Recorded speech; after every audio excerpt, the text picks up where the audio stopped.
A pleasure to be here with Sudhansu Mohanty. Sir, welcome to the Kolkata Literature Festival. Today you're here to launch Gopinath Mohanty's book called Oblivion and Other Stories, which you have co-translated from Oriya to English. And you're going to also be a part of a session called Storied Lives. So what are you looking forward to most in the session? What aspects of the conversation do you want to raise? Well, there are a lot of issues actually one can talk about this book as well as the entire over of Gopinath Mohanty's story. But the fact that we have just about 50 minutes, out of which maybe some time is going to be taken away for legitimately for audience questions, and the fact that this is going to be launched, and that the two other panelists beyond to us, that is the translators, we'll try to see, but we'll try to engage the audience by telling them what exactly the stories are in short, and possibly, time permitting, we would like to read out few of the stories in portions, not even the whole paragraph, but at least to give a feel of Gopinath Mohanty's lyrical elegiac prose. At times, not only lyrical elegiac, but they've been put out in a very lapidary, with lapidary grace. That is the whole thing we are going to talk about in short. So you speak of this lyrical qualities, this graceful quality that is inherent to his literature. How difficult was it to convey that essence in English, given that a lot of this often gets lost in translation? There's also an element of transcreation to the entire process. So how difficult was that process, and what would you say were the main challenges? To be very honest, and I think we have been very upfront in our book itself. The book opens not with a preface as is the standard practice in any book, but we tweak the whole thing. And courtesy our editor Saloni Mittal, called it The Way It Happened, this book. And we have written our part. I've started out by giving a short note, then I write my part, and Sudeshna also writes her part. And what we have, since you mentioned about the challenges that we faced as translators, in one word, I'll say lots. The reason is again spelled out there itself, that we didn't know much Oriya. I'll say that Oriya could be, or is our Matru but over the last about 50 years, I think the Pitru Vasha has taken over. But neither the Matruvasa nor the Pitruvasa is a Satru Bhasa for us. It is a Bhasa, and we love actually reading both in Odia and English, and of course not so much in Hindi. But this is something that we were very fascinated in translating this story. With regard to the problems, we had plenty of issues and a lot of things we couldn't even understand. And in the book itself, I mentioned that Sudeshna had at least a dictionary. I had none.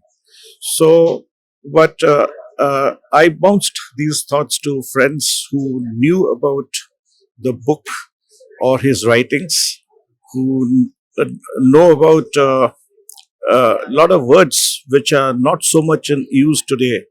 The patwa, the colloquialisms that Gopinath Mohanty referred to. And like every cloud having a silver lining, I think a cloud could be having a silver lining. So far as we are concerned, we got nuggets. So I think I can even call it that there was a golden lining in our communicating with people. Readability was the very essence of our translation. And the reason is very simple. In Oriya, it is limited to readers of Oriya, which is a very limited readership. But once you translate to a universal language like English, anyone who has a choice of reading this book or some other book, unless readability is there, he or she won't be interested to read this book. That was the essence. But it may sound very paradoxical. We were also very particular that we follow and keep as close to the original the way the author, that is Gopinath Mohanty, wrote. So our trust or the focus on fidelity, at least it could be a very subjective assessment. I think it wasn't lost. It hasn't been lost.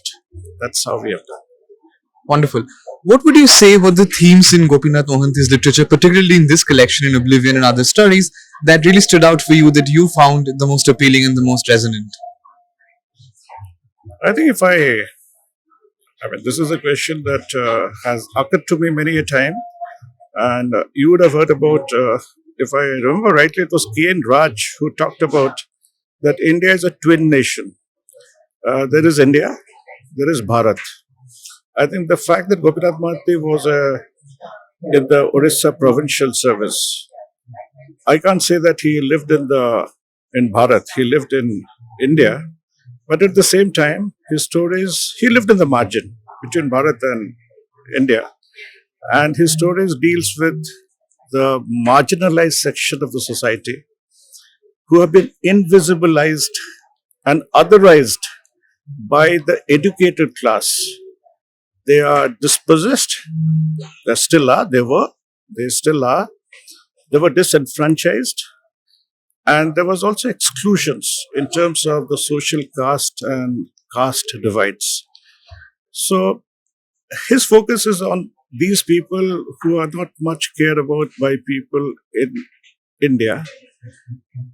In these stories, there are, and since we are trying to sync this with the theme today about storied lives, we have tried to curate the stories, maybe about 8, 10 stories we have curated. They could be in different parts, you can say. I can make it to 4 clear segments.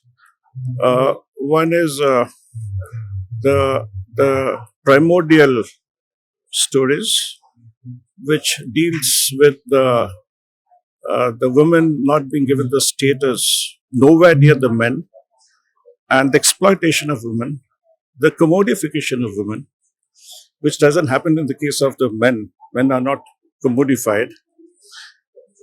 This is one clear thing. The other is the aspirations. The title story deals with the aspiration oblivion. The young boy is aspiring to do something in life, and then suddenly he meets with an accident and he passes away. At the end of it, no one remembers. Maybe the sympathy is only skin deep, and beyond this, there's no sympathy excepting for the parents. The father and mother they can never forget.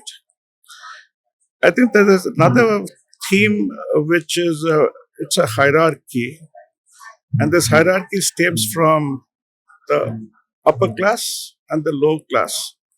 How the upper class looks at the low class. That kind of a theme he has dealt with in many of the stories. I think broadly I can say that these are the kind of stories that we have curated, and these are very touching stories. They are nothing nostalgic about the stories that he wrote between 1935 to 1988, which have been included in this collection. And these stories are all untranslated stories into English and published by a mainstream publisher. And at the same time, his sharp eyes and his, like I mentioned before, also his lyrical prose. When you read in original, it's absolutely stimulating. And I think when we started out, we were fumbling initially, but over time, we got a hold of that language and how lyrically it flows from one sentence follows. It's so fluid and so written in pellucid prose in Oriya. That was a challenge for us, paradoxically. That was a real challenge for us. How much we can retain the original language and the way the narration flows from one to another. Wonderful. My final question is, how do you think that this is going to impact Gopinath Mohanty's legacy as a writer? A lot of us around the country have read his translated work in longer fiction, but not many of us even knew that he wrote so many short stories. So, given that this book will now open up an entirely new readership, what do you think that might do to his legacy, to the way he's remembered? I think obviously it's going to add to his legacy. It's the fact that it's going to be it has been translated to English, and the fact that it is going to be read in English is only going to add to not supplement, rather complement the words the stories that he has presented in his novels in a very synoptic form. And the foundational basis of his stories are going to remain. I mean, I'm talking about the novels. And people will get to know how exactly the same man who wrote even Mati Matada, which runs into more than 1,000 pages, how in a short story of about 8 or 10 pages, I think the longest story is about 29 or 30 pages here, and how he also had the skill set to write in the shorter version of storytelling.